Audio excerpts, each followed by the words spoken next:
are you? I'm the president and founder of the Avara's Academy of Haircutting. How long has this location been here? Since October 10th, 1960. Do you find that hard to believe? Time went by very fast. That's all I can tell you, Charles. Really? Yep, when you're having fun. In 10 years, I had the opportunity to take over another school in 1970, which was located in Dundalk. And my youngest son runs that school. We're actually in our 4th generation in the barbering business. And it's family owned and operated business. And like I said, it's part of our roots, you know, from Sicily. It's pretty amazing though, right? It just, you've been here, you know, for 50 years basically. And all the people have come through that door and you taught them. Yep, thousands. So what's your name? Adrian. Adrian? Yeah. How long have you been a student? Since August the 19th of last year. So say your name. Trevor. Trevor? Yeah. And how long have you been a student here? Been a student here approximately 6 months. What's your name? Steven. Steven, what's that name? Salo. Silo? Salo. How you spell it? S-A-L-O. My name's Charles. What's your last name? Clark. Charles Clark. C-L-A-R-K? Yes, sir. How old are you? 28. So you were in prison for a while? Right. How long were you in there for? 4 years. 4 years. Now you don't see too many, barbers and stuff like that. Right, true. Right? Is that right? I mean, Yeah, it's a predominantly male business. So what made you want to get into that? Pretty much a people person, actually. But you could have been like a hairstylist, you know what I'm saying? I like the grunge of the barbershop. You can sit around, talk trash, you know. The salon is more so gossip. The barbershop is the truth. You know, I always hear it's hard, you know, someone to get out of prison to find a job, right? It's like there's a lot of obstacles, right? Mm-hmm. Did you find those obstacles, or were there did you see obstacles? There's a lot of obstacles, but at the same time, you got certain places that can help you. I have places that can help me get a job, but I need a career. A career and a job, two different things. So this here, barbering is a career as opposed to me working somewhere as a job, which is may not be long term. Right. You never know, you might touch it. One person, you just act of kindness in any way or shape or form, they could turn their whole life around. I love it. I mean, you know, the thing is, me, I'd rather be on the floor cutting hair or teaching cutting than be behind a desk. A year and 7 months ago, I was involved in a tragic, fatal car accident. Then fractured a bunch of bones in my face, broke the C3, C4 of my neck. Brother passed. You think about him a lot, huh? Every day. Me and my brother were really closer than like anybody.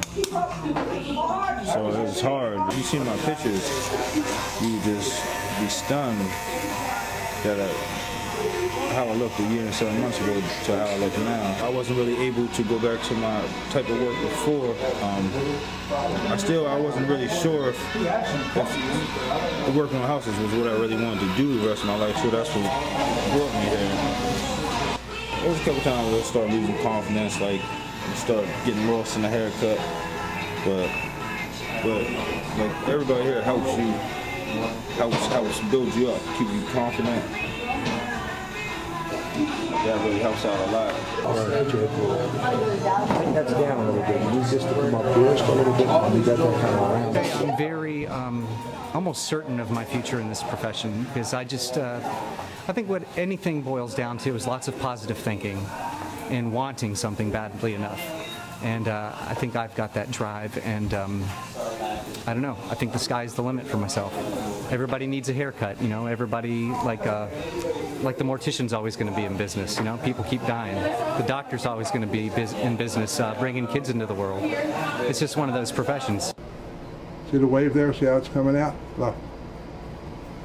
All right. There was only a few barber schools in this entire state, and when I wanted to go years ago, it was 100 people on a waiting list. And I thought, well, when I open my school, it's not going to be the students will be working on mannequins for months. And to me, that was a waste of time. I figured I want to give them over the fear of cutting hair on a human being. Now, I always have the comb moving. I never just cut. I walk. It's called walking. I'm always walking to the right. Watch this. The biggest part of our success is, first, we've been blessed. Secondly, the fact that we really are strongly enforcing the use of shear and comb and tapering and giving good haircuts. That takes a lot of talent, not just what we call a bing bang boom haircut and you're out of there. I like them when they come in and they never cut hair in their life. Those are the best students because they will listen. Some comes in and say they know how to do this, they know how to do that. But once you put an individual in their chair to do that, they don't know how to do it. So it's a bunch of talk, but no action. So I deals with it. But the less they know, the better. So how do you help? Like, they get their first experience within the first day or two. They're on the floor, right? Mm-hmm. And that must be pretty nerve-wracking. It is. But see, I build the confidence up. Put the clippers in their hand and say, "Let's go."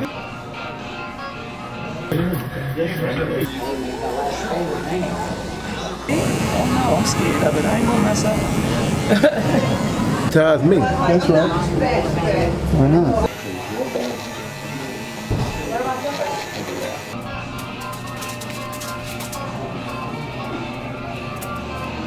When did they have you out there cutting hair? First day. First day I was cutting hair. That was the first haircut I ever gave. What was that like? Easy, quick and easy. Really? Yeah, as long as I got Nate behind me, I'm good. Threw us in the pot right away, my first day. First day? First day, yeah. What did I thought we were going to do some book work, but he put me on the floor right away to see what I had. Were you shocked? Actually, I was. You didn't feel like, hey, man, put that thing in my hand and, I'd be shaking. And no, not really. I was nervous a little bit. I didn't want to, you don't want to mess nobody up. But other than that, it was easy. Cutting hair, it's easy. Well, man, I've been coming here off and on for about 10 years. Really? Yeah. Do you remember first coming here? Yes. Smitty cut me. How'd you know and then that? all of a sudden, I was cheap then. Smitty ain't cut me no more. No, it ain't about that. You go talking out the side of your mouth. I'm only kidding, Smitty. All right, I'll smack your head with the mirror, which is Clarence's mirror. Don't hit me with Clarence's mirror. And of course, my hair, I don't mind them messing it up. There's nothing there to mess up. So, it gives them the privilege of learning how to, cut hair and all that. So, give them the opportunity. It ain't nothing that we won't kill. And then you just avoid that person. Yeah, that's all. You don't get mad with him. You just go on about your business. Don't get mad, avoid him. No, just go on about your business. He say, dog, can I help you? You say, nah, I'm good, man.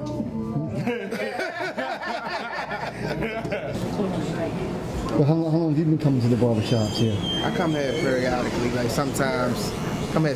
maybe like a couple times throughout the year. Yeah. Do you ask for anybody in particular, you just sort of take your chance? I just try everybody out.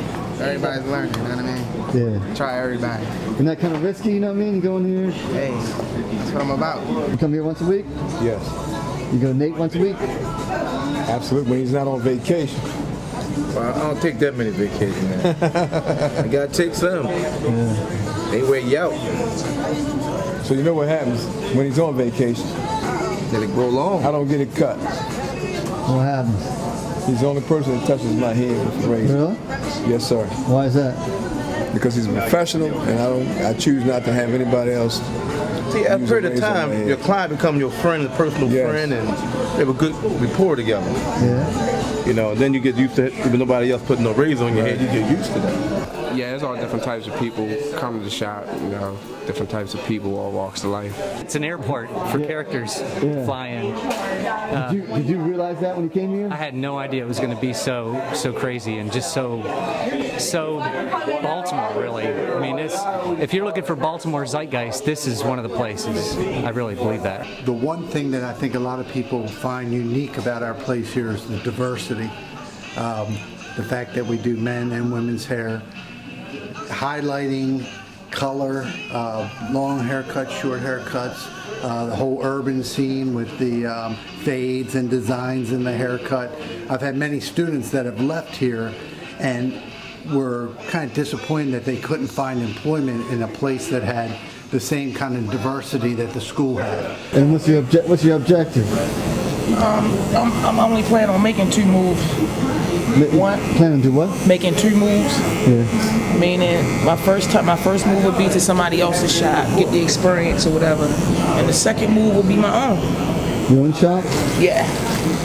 I work at a salon now as a receptionist, and I'm going to be titled as a barber there, and I'm going to be doing hot shaves for guys, and you know, it's something that the other stylists can't give. Right. I know quite a few people that came through here, and they have businesses established. Really? Mm-hmm. So that just kind of verifies that they can work. Right. If they can do it, I know I can do it too. But I want to do it better than them. That's just how I am. I just wanted to do something in my life. And I just saw my barber one day, and he was driving a Benz. So I'm thinking, like, I want a Benz too. A lot of them is not going to be a barber. Right. They're not going to pursue it. Why not? Well, it's a whole lot of different things that they may want to get into besides barber. Some of them say it's no fast money, but this profession you have to work yourself to start making money. Yeah. But see, it's not just overnight you start making good money. You have to work in it, and a lot of them is not up to that. They'd rather get on back out and do other things.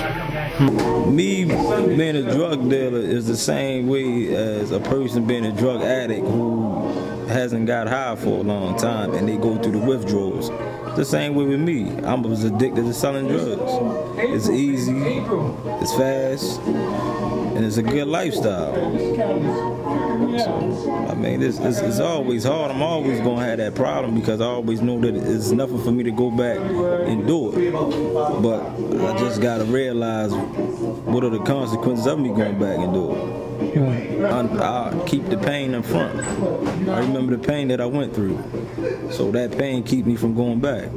What was the pain? The pain was me being locked up, being told what to do, told what I can't do, me not being able to see my kids when I wanted to, basically me being treated like a slave. I don't want that for myself, so I got to do something different. Today's my last day here at Avara's, and I've completed my 1,200. I will have completed my 1,200 hours at 4:30 this afternoon. What's your name? Gerard Jackson. And what's today?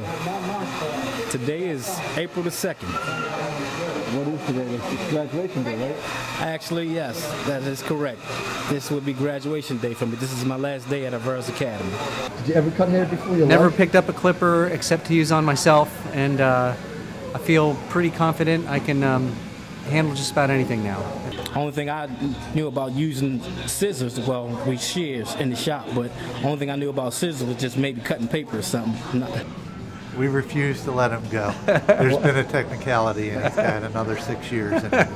Because my adrenaline has been really pumping since I came in here, you know, and it's like a kid in a candy store, you know, just so excited, you know, because I'm, you know, ready to move on. So you stand like this, right? You come in here like this.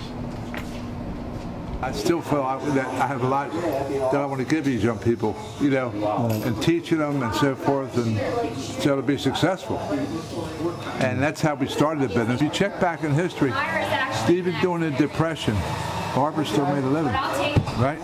I mean, people want to be groomed, they're going out for a new job, application, and what have you. But, you know, and they can't make a machine to take our place, which I've said a million times.